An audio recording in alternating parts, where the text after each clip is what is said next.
les bendiga, hermanos, hermanas que pueden sintonizar el estudio de la guía de jóvenes.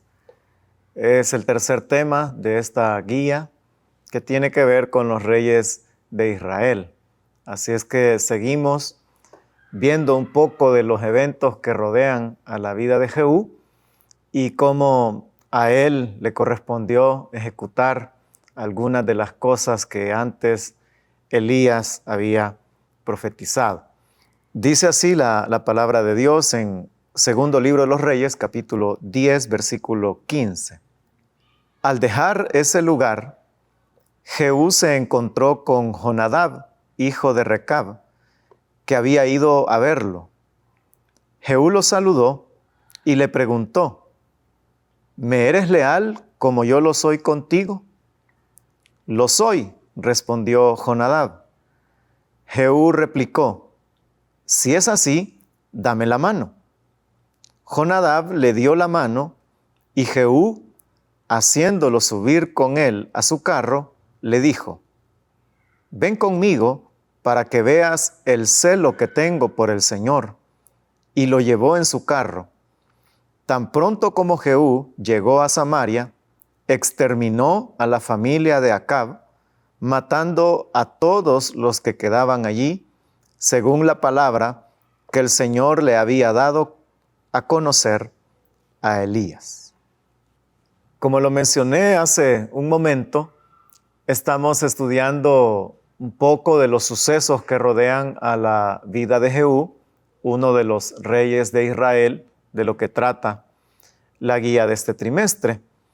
Y hemos llegado a una parte donde Jehú comienza a ejecutar muchas de aquellas profecías que ya Elías había dado sobre un rey que era el rey Acab.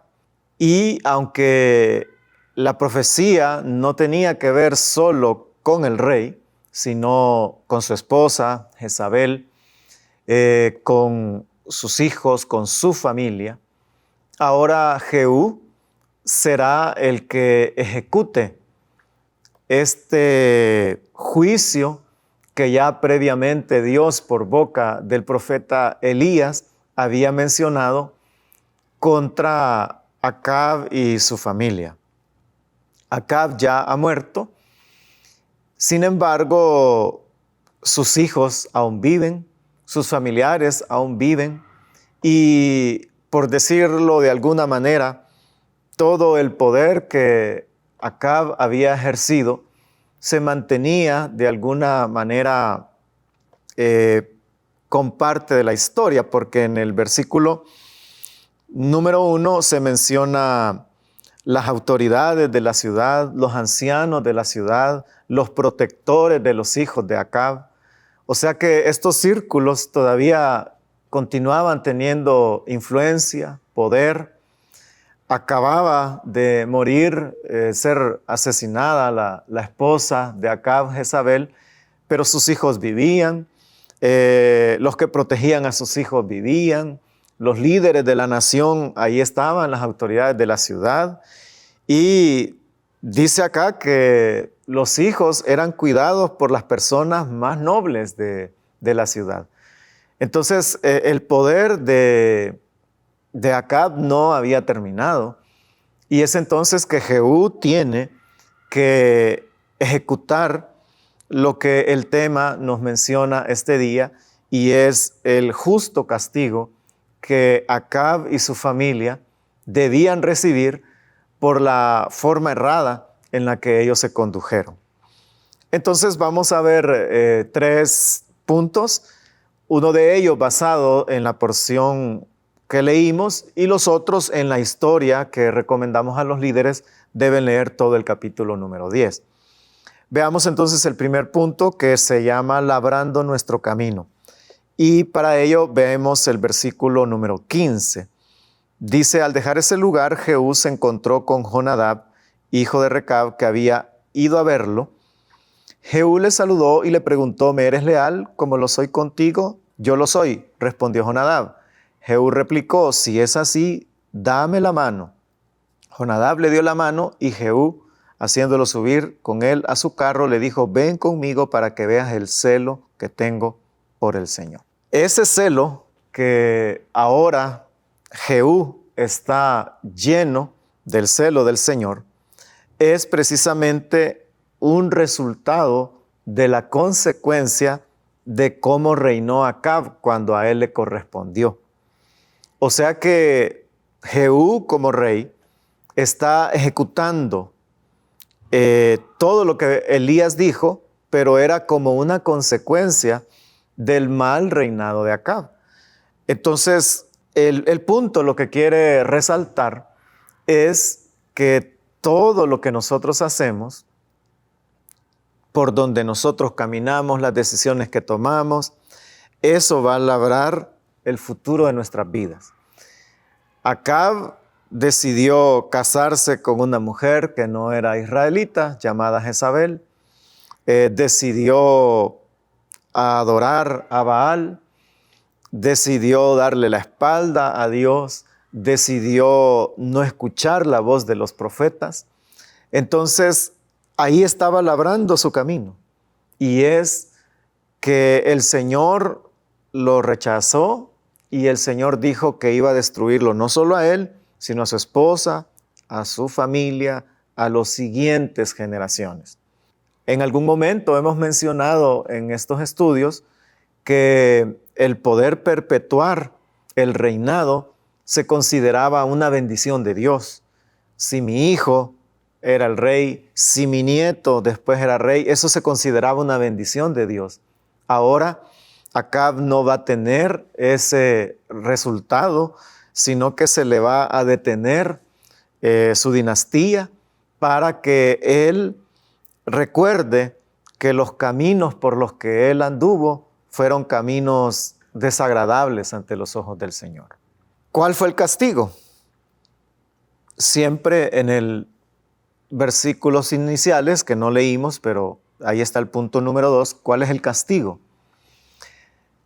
Dice acá en el versículo número 2, ustedes cuentan con los hijos de Acab y con los carros de combate y sus caballos con una ciudad fortificada y con un arsenal. Así que tan pronto como reciban esta carta, escojan al más capaz y más noble de los hijos de Acab y pónganlo en el trono de su padre, pero prepárense para luchar por la familia de su rey. La carta que Jehú envía, lo que está diciendo es, bueno, ustedes que cuidan a los hijos de Acab, prepárense y pongan a uno al frente y prepárense para pelear, porque yo voy a llegar y vamos a tener una guerra. Entonces, esa guerra entre Jehú y estas familias en realidad era la ejecución del juicio de Dios. Ahí era cuando ya el juicio de Dios se estaba ejecutando. Y es que los 70 hijos de Acab iban a ser muertos el mismo día. Y no solo los hijos, todos los familiares que aún habían quedado con vida iban a ser muertos. Entonces, ese era, no era Jehú con el deseo de perpetuar su dinastía, sino que era Jehú ejecutando el celo de Dios, llevando a cabo el castigo que Acab, su esposa, sus hijos, su familia se merecían por haberse dedicado a todo aquello que Dios no quería. Se estaban dedicando a la idolatría, se estaban dedicando a seguir los lineamientos, incluso al asesinato de gente justa, de gente honesta. Entonces ahora llega el momento donde se va a ejecutar el castigo de Dios. Entonces este segundo punto, el justo castigo, que es el mismo que el tema, lo que nos está diciendo es que si nosotros estamos labrando un mal camino en nuestra vida, tarde o temprano llegará las consecuencias, llegará el castigo y llegará de la manera menos pensada muchas veces, porque como eran las familias principales, lo dice el versículo número 6, que Jehú escribió otra carta Y en esta otra carta les decía, si ustedes están de mi parte y de veras están dispuestos a obedecerme, vengan a Jezreel mañana a esta hora y tráiganme la cabeza de los hijos de Acab. Los 70 príncipes vivían con las familias más notables de la ciudad, pues éstas los criaban. Entonces, cuando ya se acerca Jehú, les dice a la familia, si quieren quedar vivos, lo único que tienen que hacer es sacar a los hijos de Acab, a los 70, que ustedes crían, que ustedes cuidan, que ustedes están educando, y entonces yo no los voy a castigar a ustedes. Y efectivamente la Biblia dice que los decapitaron a todos. Les quitaron la cabeza a todos los hijos de Acab y los pusieron en cestas. O sea, fue una cuestión cruel. Pero toda esa crueldad que vemos, en realidad era lo que ellos se merecían. Porque era el castigo de todas las maldades que ellos habían hecho. Por eso es que la Biblia dice que Dios no tiene por inocente al culpable. Entonces, si una persona falla, si una persona peca, si una persona hace mal, entonces tendrá su castigo, tendrá su consecuencia, como fue en el caso de Acab. Así es que no estamos diciendo que los seres humanos no cometemos maldad, no cometemos pecados, no nos equivocamos, todos lo hacemos. Pero para Acab, para Jezabel, para los hijos de Acab, el ejecutar el mal no lo llevó jamás a un arrepentimiento, a un reconocer que estoy haciendo mal las cosas. Y entonces llega un momento en el que Dios ejecuta, porque Dios tiene también sus límites. La Biblia dice que Él es grande, muy amplio en misericordia, pero también llega un momento en el que Dios actúa. Lo mismo es lo que sucederá al final de la historia de los seres humanos, y es que vendrá el Señor como un juez, y dice la Biblia que es un juez justo, y que le dará el pago a las personas conforme a sus hechos, conforme a sus obras. Entonces, seamos nosotros atentos a la palabra de Dios y no acercarnos a un castigo del Señor, sino rectificar, que es precisamente el último punto de este estudio. Y es que menciona la salida de emergencia. Ese es el tercer aspecto. Uno de los elementos que se pueden ver en otras porciones de la Escritura al leer la vida de Acab, y yo lo mencioné un poco en el primer punto, es que a Acab, no le faltó la voz de Dios. Siendo rey, siempre tuvo consejo. El mismo Elías, cuando existió aquellos años de sequía, aquellos años de miseria, había llegado a darle la voz del Señor. El mismo Elías había estado con Acab cuando los profetas de Baal hicieron sus oraciones, sus gritos, sus laceraciones para que cayera fuego del cielo. Y no cayó. Pero Elías oró al Señor y cayó fuego del cielo. Y Elías mató a todos esos profetas de Baal. Entonces fue un rey que estuvo rodeado de oportunidades para salir de ese mal camino, para salir de esa idolatría, para salir de la relación con Jezabel, que era una mujer malvada, pero no lo hizo. Entonces Dios siempre nos da caminos por los que nosotros podemos rectificar las cosas. Aquellos que aprovechan ese camino salen adelante, pero los que no siguen el camino de salir de la maldad, entonces tarde o temprano las consecuencias le alcanzarán, como fue en el caso de Acab. Y por eso es que Jehú ya no le pregunta. Jehú ya a la familia, a los hijos, a Jezabel, o sea, nunca le dio oportunidad de que rectificaran, porque ya Dios les había dado muchas oportunidades y no habían sido aprovechadas. Y es lo que pasa hoy en día con los jóvenes, que tienen una oportunidad y otra y otra y otra, y muchas veces no se aprovechan. Jesús sigue dando oportunidades hoy a todo el mundo de ser cambiados, de ser transformados, de pedir perdón. Jesús sigue dando oportunidades. La palabra de Dios se sigue anunciando. El consejo de Dios se sigue presentando. Pero si nosotros nos vamos en un camino de no salir del mal, de no salir del pecado, entonces no aprovecharemos. Pero aquellos que sí son humildes, reconocemos el pecado, reconocemos nuestra maldad, entonces para nosotros Jesús es lo más importante, porque Él lo dijo: yo he venido a buscar y a salvar a lo que se había perdido. Entonces todos aquellos que en algún momento de nuestra vida hemos estado extraviados, perdidos en el pecado, en cualquiera de ellos, ¿verdad? La inmoralidad, la mentira, el engaño, el odio, la violencia, cualquiera de ellos. Pero que hemos estado ahí lejos, extraviados de Dios, y que lo único que nos espera es un castigo justo a nuestra maldad.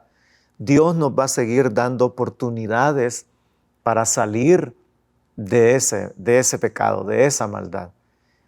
Y mientras el Señor no venga, tenemos oportunidad, algo que para Acab ya no hubo, porque a pesar de la voz de los profetas, de las advertencias del Señor, él no aprovechó esas oportunidades para salirse del mal. Y entonces Jehú ejecuta, como dice el versículo 17, tan pronto como Jehú llegó a Samaria, exterminó a la familia de Acab, matando a todos los que quedaban allí, según la palabra que el Señor le había dado a conocer a Elías. Elías ya está muerto. Estamos por ver la muerte también de Eliseo. O sea, habían pasado años. Sin embargo, no se aprovecharon las oportunidades del Señor para salir de la vida mala.